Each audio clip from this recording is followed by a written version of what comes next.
Zarah Sultana, you are quite rapidly becoming the most ridiculous MP I've seen in a long, long while. And that's some doing, considering the amount of MPs that you associate yourself with, especially in the Labour Party, along with many others.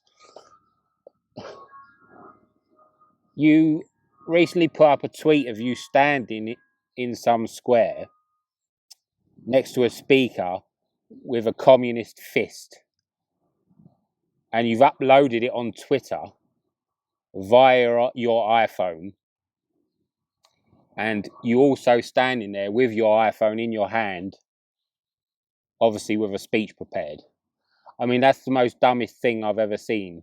And from what I've seen about you, you've done some dumb things in the past, things that I've called you out on before, including voter ID and your obsession with the gypsy and traveller community as well.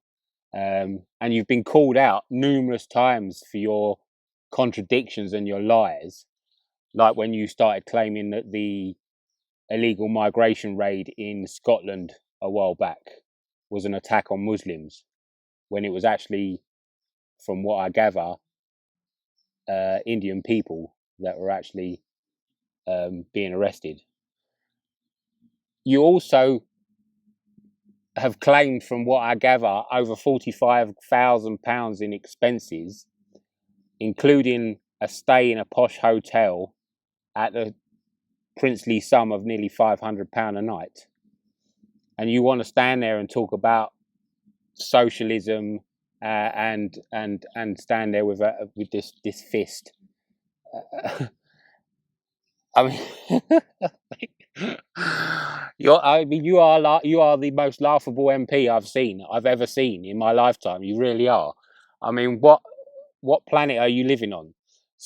Stop listening to Uncle Jeremy, and stop listening to Uncle Rodney, and stop listening to these people that you've employed who are portraying you as some saviour for the masses, because you're not. Change your tune, change your tactic, because at the moment your party as a whole has the lowest opinion rating that I've ever seen in my lifetime.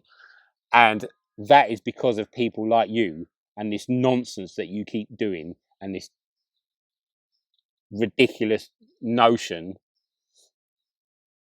of the stuff that you come out with. End it, change it.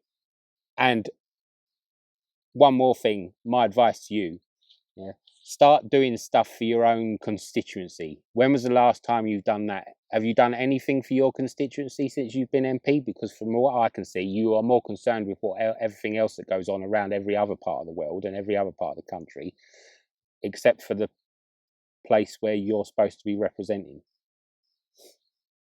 Sort it out, Zara. Yeah. And one other thing for Zara and for many other people on the left as well. If you want to be a socialist or you want to be a communist, go be one. Yeah. Stop being plastic about it though. Put your iPhone down. Yeah. Change your dress code. And ultimately, the amount of money that you earn, especially if you're an MP, how about handing it over to the less privileged people? There's an idea.